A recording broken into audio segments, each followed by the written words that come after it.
Some places seem to be a magnet for tragedy.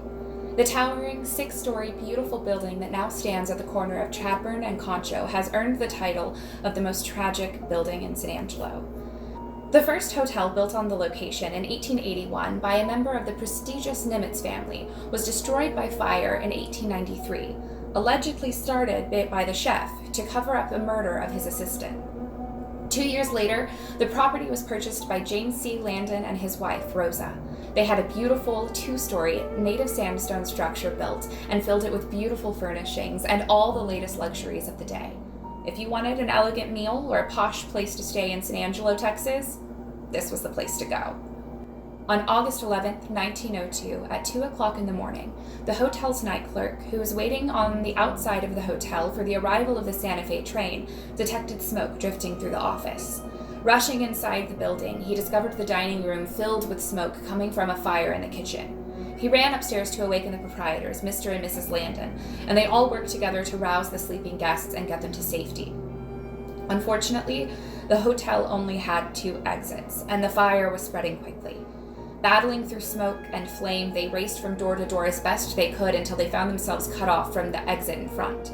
They turned and headed towards the rear exit, and the clerk and Mr. Landon escaped by the rear exit stairs and gulped in fresh air gratefully. As their heads cleared, they became aware that Mrs. Landon was not with them. Guests who made it to safety would later tell the bereft husband of his wife's courage, as she risked all on one last, vain, and desperate attempt to convey a warning to some of the remaining guests. As onlookers watched the flame-filled inferno in horror, a little group of 7 terror-possessed and panic-stricken people, including the heroic Mrs. Landon, 2 young boys and their mother, and a woman cradling her infant grandson, and a businessman who had arrived on an earlier train suddenly appeared on the balcony. Citizens below, desperate to save them from certain horrific death, quickly grabbed blankets and pleaded with the terrorized group to jump from certain death into the waiting makeshift safety net. The little group, paralyzed with fear, hesitated to make the leap, and suddenly the wall to which the balcony was attached slowly toppled inward, depositing them into a vortex of fire, where they perished in plain view of the spectators. The Landon was rebuilt and opened for business as a 3-story hotel, but the hotel was never the same. Guests frequently complained of being awakened in the night by the sounds of desperate cries of fear and pain. When they opened their doors to come to the aid of the poor, distressed souls, no one was there. Maids working in the hotel told the tale of entering certain guest rooms where the balcony had once been and seeing a woman weeping piteously as she cradles a baby in her arms protectively. Many of them quit their jobs on the spot and never returned.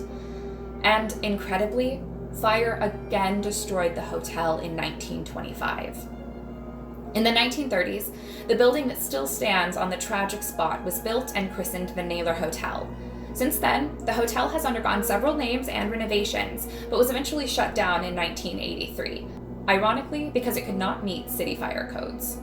Business owners and patrons of the businesses in the area still occasionally hear cries in the night from the hotel, see 2 children playing in the windows on one floor only to appear on the next floor in seconds, and often a weeping woman crying fruitless tears as she holds a tiny baby close to her heart.